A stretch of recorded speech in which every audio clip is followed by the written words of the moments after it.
the reasoning in Trump's mind, possibly, for why he's doing this back and forth, as Elizabeth Warren says, red light, green light, with now we have tariffs, now we don't. Now you see them, now you don't. And you talk about the possible reasons. Like, why did he do it? The stock market was freaking out. That could be a reason why he stopped the tariffs and did this. You say maybe it was the bond market was freaking out. Maybe he really is a mastermind. Maybe there is something to this whole stock manipulation thing. The bottom line is we don't know. And I don't know if even he knows, Michael Hiltzik. Well, I don't think anybody really does know, because on the surface, and in fact, even if you drill down, the tariffs at whatever stage we're talking make absolutely no economic sense. They make no sense as trade policy. They clearly won't do what the White House claims they will do. And, I suppose any of us can try to delve into what's going through Donald Trump's mind, although I would say that's a dangerous place to be for our own mental health. So, but there's been no rationale that's been offered by the White House that makes sense to economists or trade experts at all. Even if you want to do what he claims he wants to do, which is to bring manufacturing back to the United States, the way he has done it, the way these tariffs have been structured, will do nothing but further erode manufacturing in the United States. I mean, he's basically taking aim at some of America's strongest manufacturing companies. I wrote about Boeing just the other day, which is a column that I think you saw, in which I pointed out that he thought he was basically taking aim at China, but he hit Boeing between the eyes, because China is one of their biggest potential customer.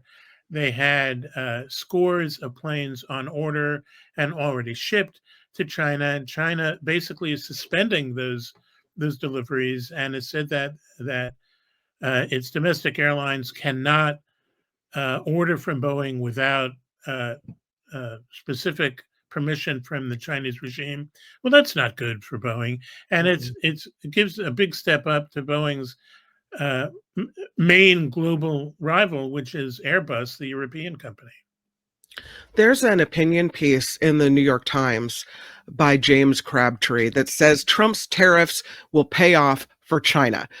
He says that picking trade fights with countries across the Asia Pacific plays right into China's hands for increasing its influence over the region, which we have seen them willingly say, oh, that's what you want to do? Let us go on a tour of these Asian countries so that we can start building a coalition of support against America. Yeah, a lot of reports that we get from domestic companies as well as foreign companies is that during, after Trump's first term, or during his first term, when he started this trade war with China, a lot of companies sort of changed their delivery chains to favor places like Vietnam and other Southeast Asian countries that were sort of immune from Trump's tariffs. Well, now he's gone out, and in this current crop, he's raised tariffs on goods that are coming from places like Vietnam. So all these domestic companies that thought they had actually solved the supply chain questions that Trump had basically imposed on them 4 or 5 years ago, well, now they're stuck, because the supply chain that they set up in response to Trump now is being threatened by Trump. So it makes it's so senseless that I can't even begin to describe the confusion and the appalled reaction by real economists, not these clowns that are basically giving Trump advice. Since we're on the topic of China, Mark sent me this video from this woman he calls a Chinese economics ninja. Her name is Zongyuan Zoe Liu, and she says, listen, you can't force China to the table the way Trump is trying to do. And to your point, this really all kind of plays right into their hands. So I'd love to get your opinion on what she has to say. Here's a little bit of it.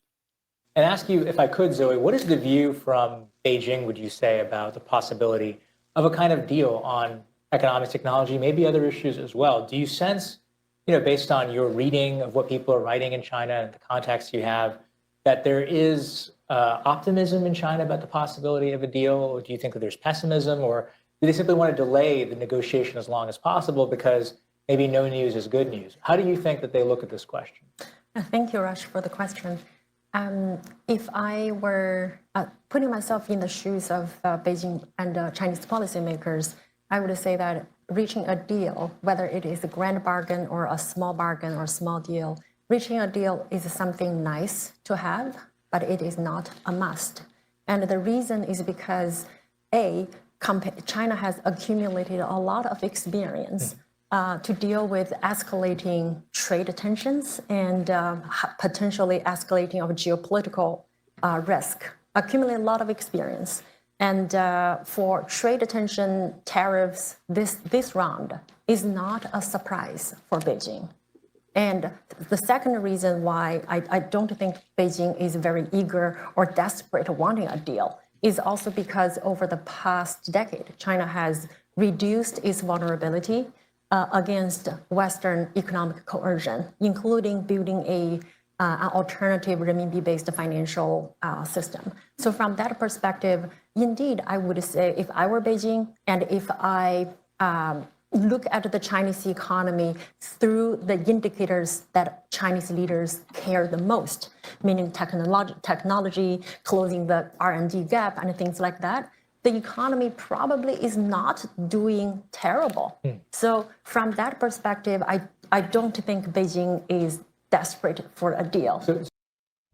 So that's a little bit of what she has to say. And it seems like maybe this might not be as easy as Trump thinks it will be to make a deal with China. They might not be so motivated to come to the table. Yeah, well, I would add something to what she said, and that is that it's clear, it's certainly clear to trade experts that China is in the catbird seat here. It's really got an advantage over the U.S. in any sort of trade relationship, because what China has that the U.S. needs is manufacturing capability and also raw materials that the United States can't provide for itself. These include, metals that we need for electronics. It includes goods that we simply don't have the capacity to manufacture on these shores.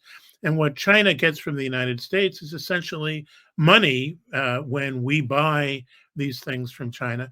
But China has a lot of money. It's got a very large surplus of consumer savings, which it can call on if it needs.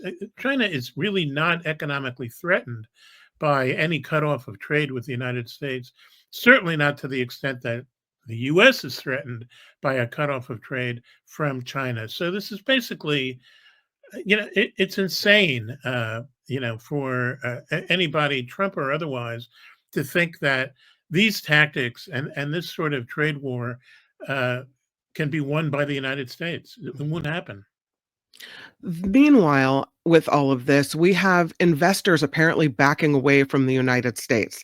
And I was reading an article on CNBC saying that more Americans are opening accounts and moving money to Swiss banks, getting away from the dollar, trying to save their money, trying to prevent losses in the markets. What do you think about that?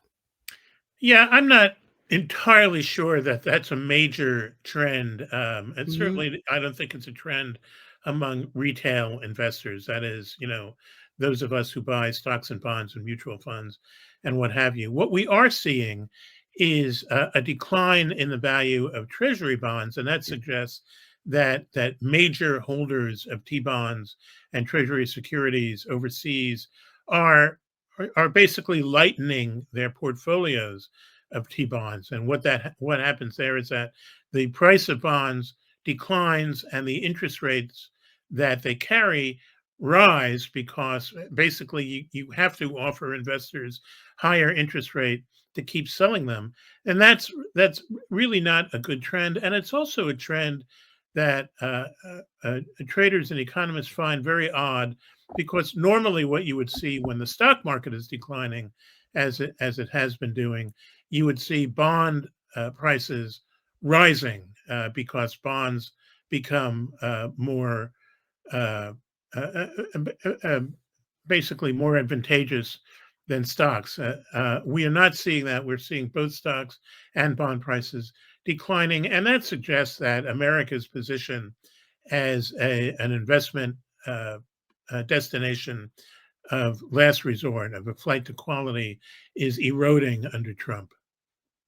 Well, it also goes to this whole idea of stability. Reading this article about Swiss banks is that they have a more neutral politics, a more stable economy, a strong currency, all things that America has been known for, and all things that are now really in question in America.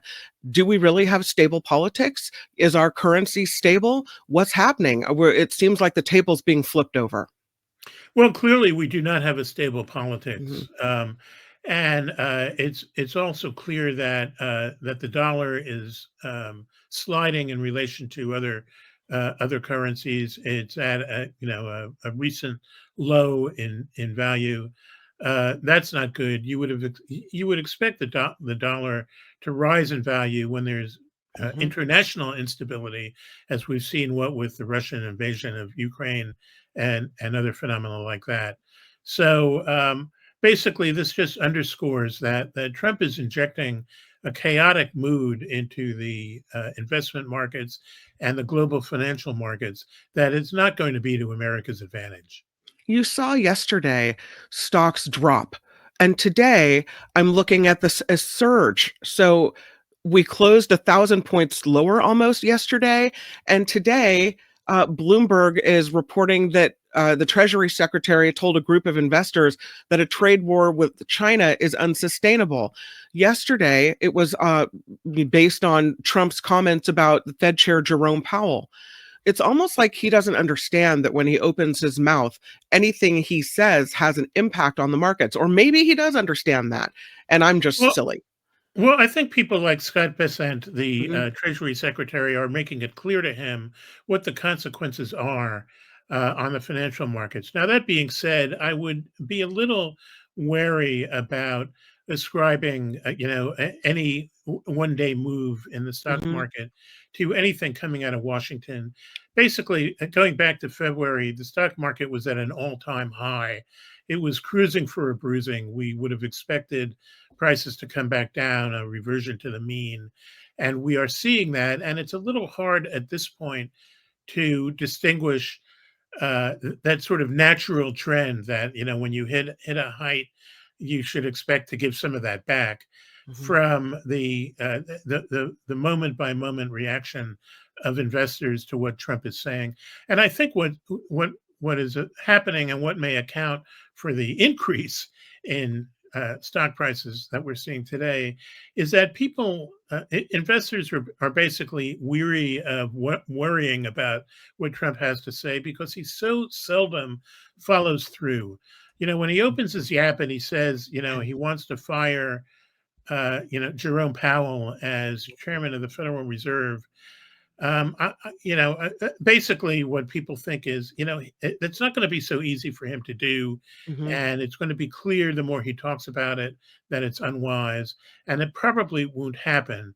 In the same sense that when he talks about imposing tariffs and lifting tariffs and imposing them again, people have stopped believing that he knows what he's doing, or he will do what he says, and I think that's going to hurt him over time, because the policy expressions that he articulates are simply not going to be believed as anything he's actually going to do. And he's not going to be happy with that. So, that's where we are I today. That's where we were yesterday. That's where we'll be yeah. tomorrow. I wonder when the voters who voted on the price of eggs, right, who voted on they wanted a better economy for themselves and their own personal pocketbook, when they look at all of this and when it affects how they feel about the current administration, whether anything can possibly get in Trump's way. Well, what we've seen certainly is that the opinion polls about how the public feels about his economic management have just been plummeting. I think he's at the lowest ebb he's ever been on that Yeah. topic. And I think that what people are seeing, they're hearing continuous reports of companies shutting down, of layoffs by the hundreds and by the thousands in key industries here. The idea that a government job, which used to be a pretty secure job if you were doing your job, are now threatened. We see communities that relied on a government employee are just collapsing because these people are getting fired for no reason at all, in the name of supposed efficiency, but agencies are being much more efficient. Yeah. And if we see something that really hits people where they live, like problems with Social Security checks not coming in the mail or not being deposited in bank accounts on the day they're supposed to, that's going to just be a cataclysmic reaction for Trump and for Republicans that I don't think they're prepared to sustain. But I think, that's a lot of why you're beginning to see even some Republicans sort of backing away from him and saying, we don't agree with what he's doing, and we'll do what we can to protect Social Security and Medicare and all this, because they're worried about, look, we see town hall after town hall Right. that are hosted by Republican senators and members of Congress, just, the expression of unrelieved fury Yep. being directed at people that the constituents say you should be out there fighting for us, and you're sitting back on your haunches. That's really not going to be good for Trump, and I don't think it's going to be good for the Republican Party. You see, even in the chat, people concerned, Silicon Valley Block says he's going to cause a depression, and people are concerned about it, not spending money because of it. Yeah, depression talk, recession talk really has a way of building on itself. And the more people read about the prospects of a recession sometime this year, maybe as early as the summer, they're going to pull in. They're going to stop spending. They're going to, try to protect their resources. And that's only going to exacerbate the economic problem. I always love talking to you. Thank you so much, Michael Hiltzik with the LA Times. You're so nice to come in and chat, and you're so knowledgeable. I really appreciate your time today. Happy to be Thank you. Bye. Have a great rest of your day. Hi, it's Mark, and I thought that was great.